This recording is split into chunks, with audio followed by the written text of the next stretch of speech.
15 টাকা কেজি করে চালটা পাবে, 2 মাস পাবে আপনার 50 লক্ষ পরিবার সারা দেশে। রোজা আসতেছে, এই রোজার মাসে খাদ্য মন্ত্রণালয়ের মাধ্যমে বিশাল পরিমাণ খাদ্যশস্য অত্যন্ত সুলভ মূল্যে এবং ক্ষেত্র বিশেষে কিছু আবার বিনামূল্যে যাচ্ছে। প্রথমত আপনি ধরেন এই মার্চ মাস, এপ্রিল মাস, 2 মাস 1.5 লাখ করে 3 লাখ মেট্রিক টন চাল যাবে খাদ্য বান্ধব কর্মসূচিতে।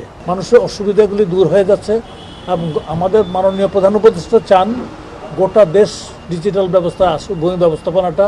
আচ্ছা, আমি এখানে বলছি এই জিনিসটা যখন আসলে ট্রানজিশন একটা বলতে একটা জিনিস বোঝায়, যখন অন্তর্বর্তীকালীন যে শব্দটা আমরা যেই অবস্থায় আছি এই সময়টা কিন্তু ক্ষেত্র বিশেষে একটু পেইনফুল হয়, একটা ধাক্কা লাগে। এখন আমরা সনাতনী পদ্ধতি থেকে ডিজিটাল পদ্ধতিতে যখন যাচ্ছি তখন এই ট্রানজিশনটা একটু ক্ষেত্র বিশেষে একটু পিক আপ হয় এ করে। কিন্তু আমার পাশে মহিমাত আমার সিনিয়র সচিব আছেন, তিনি জিনিসটা নিয়ে সার্বক্ষণিকভাবে নিজে নিয়োজিত থাকেন। ক্রমান্বয়ে মানুষের অসুবিধাগুলি দূর হয়ে যাচ্ছে এবং আমাদের মাননীয় প্রধান উপদেষ্টা চান গোটা দেশ ডিজিটাল ব্যবস্থা আসুক, ভূমি ব্যবস্থাপনাটা।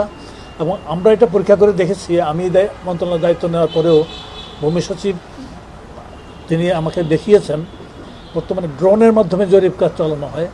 এই আধুনিক প্রযুক্তি আমাদের দেশে এসেছে, আরও নতুন নতুন প্রযুক্তি আসবে।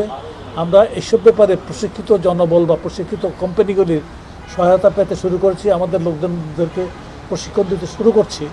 আশা করছি এটা খুব বেশি দূরে না, এখন টাইম বাউন্ড এখন কিছু বলা যাবে না, খুব বেশি দূরে না যে সারা দেশই এর আওতায় আসবে। সবসময় দেখবেন পেন্ডিং, কারণ আপনি গতকাল যেটা দাখিল করতে আজকে তো নিষ্পত্তি হবে না, একটু সময় লাগবে। প্রথম তহসিলদার থেকে রিপোর্ট নিতে হবে, প্লাস কাগজগুলি চেক করতে হবে।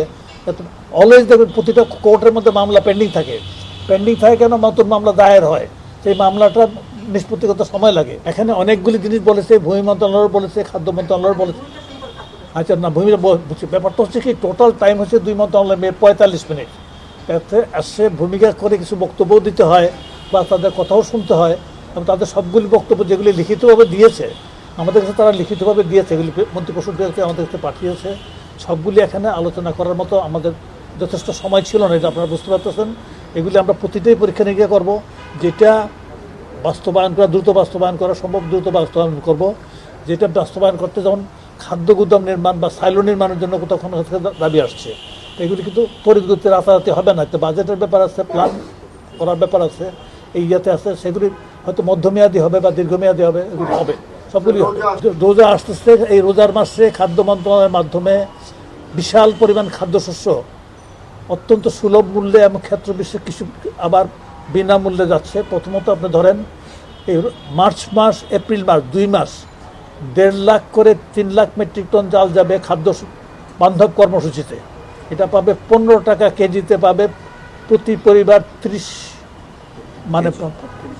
কেজি করে পাবে, 15 টাকা কেজি করে চালটা পাবে, 2 মাস পাবে আপনার 50 লক্ষ পরিবার সারা দেশে।